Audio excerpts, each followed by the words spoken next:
सास का घूंघट पार्ट 2। पिछले अंक में हमने देखा कि देविका अपने ससुराल में हर गलत बात का विरोध करती, तो उसकी वजह से देविका पर उसके ससुराल वाले बहुत अत्याचार करने लगे। एक दिन देविका ने सचिन से कहा, सचिन, मैं तुम्हारे घर में नहीं रह सकती, तुम मुझे आज ही मेरे घर शहर भेज दो, मैं अपने मम्मी पापा के पास रहूंगी। क्यों देविका, तुम शहर क्यों जाना चाहती हो? यहाँ तुम्हें किस बात की परेशानी है?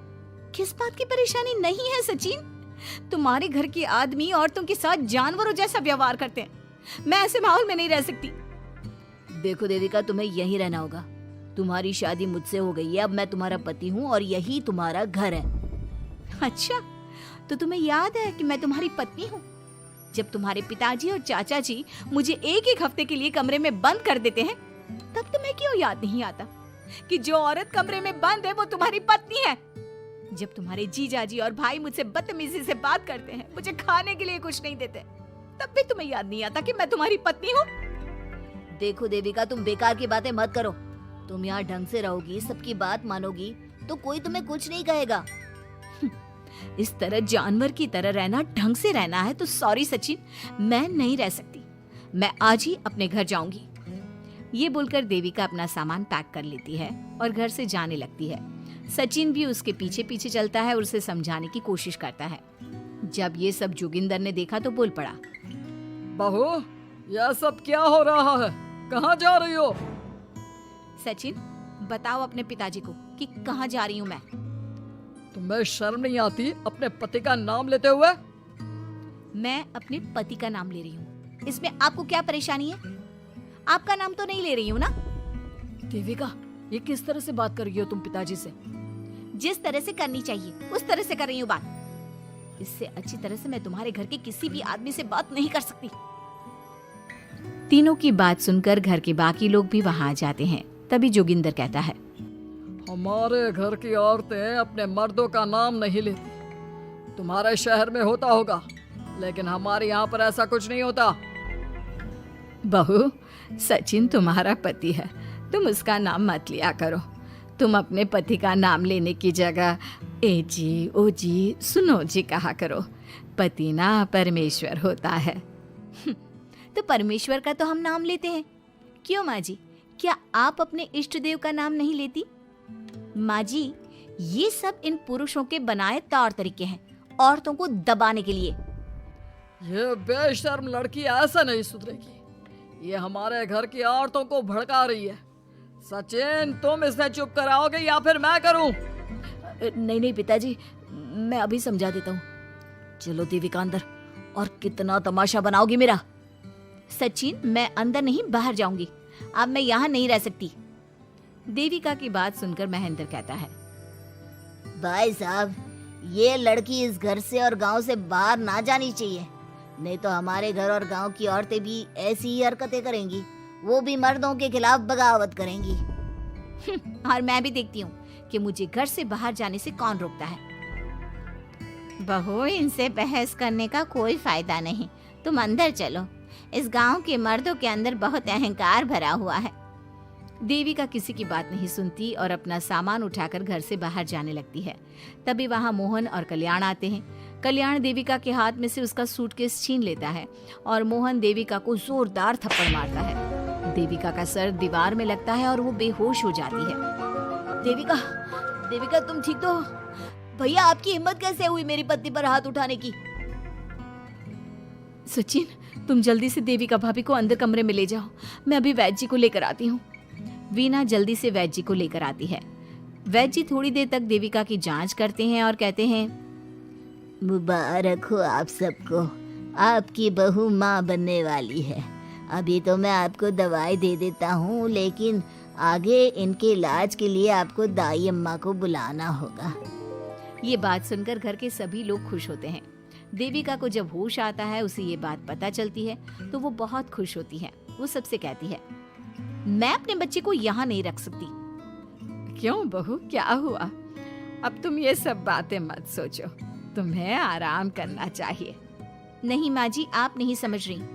अगर मेरा बेटा हुआ तो इस घर के मर्दों की तरह अहंकारी और औरतों पर जुल्म करने वाला बनेगा, और अगर मेरी बेटी हुई तो वो जानवरों की तरह जुल्म सहने वाली बनेगी और दोनों ही अनपढ़ रहेंगी। देविका की बात सुनकर घर की सभी औरतों को पहली बार एहसास हुआ कि वो किस अंधकार वाले समाज में जी रही हैं। लेकिन फिर भी घर की सारी औरतें उसे ही समझाती हैं। बहू देखो, तुम्हारी बात सही है, लेकिन तुम इस हालत में सफर नहीं कर सकती।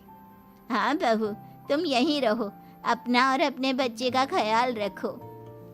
देखो ना देविका भाभी, हमें बिल्कुल भी पढ़ना लिखना नहीं आता, अपना नाम भी नहीं लिख पाते, तो आप मुझे थोड़ा पढ़ा दीजिए ना। देविका, तुम्हारी बातें सुनकर पहली बार हमें एहसास हुआ है कि कैसे माहौल में हम जी रहे हैं। तुमने हमारे अंदर उम्मीद की नई रोशनी पैदा की है। यहाँ से मत जाओ तुम। देविका ने घर की औरतों की बात सुनी तो उसका दिल पसीज गया। उसने गांव में ही रहने का फैसला लिया। वो अपने घर की औरतों को रोज पढ़ाती, उन्हें अपने अधिकारों के बारे में, देश के बारे में बताती। इसी तरह कई दिन बीत गए और एक दिन सुजाता ने सचिन से कहा, सचिन, देविका की तबीयत ठीक नहीं, तुम जल्दी जाकर दाई अम्मा को बुला लाओ ना। भाभी, दाई अम्मा क्या कर लेंगी? आप किसी डॉक्टर को बुला लो, मेरी तबीयत ठीक नहीं है। देविका, गांव के लोग डॉक्टर पर भरोसा नहीं करते। दाई अम्मा बरसों से ये काम कर रही है, वो तुम्हें ठीक कर देगी। सचिन, तुम्हारे घर वाले अनपढ़ हैं, तुम तो पढ़े लिखे हो ना, देख नहीं रहे मेरी हालत क्या हो रही है। तभी तो बोल रहा हूँ, समय बर्बाद मत करो, मैं अभी आता हूँ। सचिन दाई अम्मा को बुलाकर ले आता है। दाई अम्मा घरेलू नुस्खों से देविका का इलाज तो कर देती है। कुछ समय के लिए उसकी हालत भी स्थिर हो जाती है, लेकिन वो पूरी तरह से ठीक नहीं होती। फिर देविका सचिन से कहती है, सचिन, मुझे समझ में नहीं आ रहा तुम मुझे डॉक्टर के पास क्यों नहीं ले जा रहे। मैं माँ बनने वाली हूँ और मुझे ये भी नहीं पता कि मेरा हेमोग्लोबिन कितना है। दाई अम्मा कर रही है ना तुम्हारा इलाज। लेकिन दाई अम्मा को कुछ समझ में ही नहीं आ रहा कि मेरे साथ क्या हो रहा है। अगर देखो तुम मुझे नहीं लेकर गए ना तो मैं खुद ही चली जाऊंगी। अगले दिन देविका की तबीयत दोबारा बिगड़ जाती है और दाई अम्मा के किसी भी नुस्खे से वो ठीक नहीं हो रही थी। देविका ने सारी हिम्मत जुटाई और वो अकेली ही डॉक्टर के पास जाने लगी। उसे देखकर मोहन कहता है, बहू, इस हालत में कहाँ जा रही हो? आप लोगों के भरोसे रही ना तो आप लोग मुझे मार ही डालोगे। डॉक्टर के पास जा रही हूँ मैं। बहू, तेरा दिमाग तो ठिकाने पर है। हमारे घर की औरतें मर्दों से इलाज नहीं कराती। हे भगवान, इन जाहिल लोगों को मैं कैसे समझाऊं? डॉक्टर औरतें भी होती हैं। बहू, तो हमें पागल मत बना, हमने तो कभी कोई महिला डॉक्टर नहीं देखे।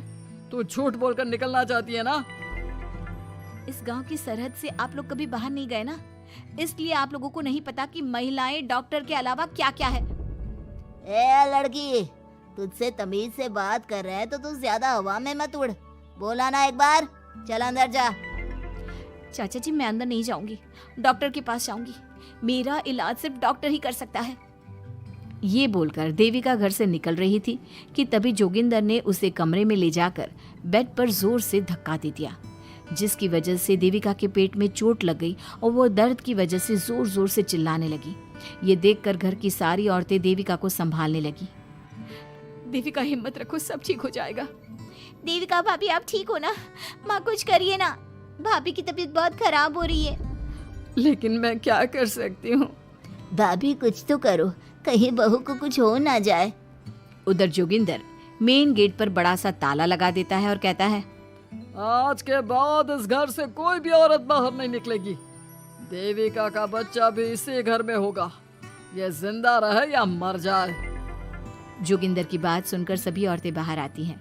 जब विमला को इस बात का एहसास हो जाता है कि जोगिंदर देविका को डॉक्टर के पास किसी कीमत पर नहीं जाने देगा, तब विमला पहली बार अपना घूंघट उठाकर तेज आवाज में कहती है, मैं भी देखती हूँ देविका को डॉक्टर के पास जाने से कौन रोकता है। आज देविका डॉक्टर के पास जाकर रहेगी। देविका की सास का घूंघट आखिरकार उतर ही गया। घर के आदमियों ने पहली बार विमला का ये रूप देखा था और उसकी तेज आवाज पहली बार सुनी थी। क्या विमला अपनी बहू की जान बचा पाएगी या जोगिंदर अपनी पत्नी की आवाज भी दबा देगा? ये जानने के लिए हमारे अगले एपिसोड का इंतजार कीजिए और हमें कमेंट में ये भी बताइए कि घर की औरतों को आगे क्या कदम उठाना चाहिए।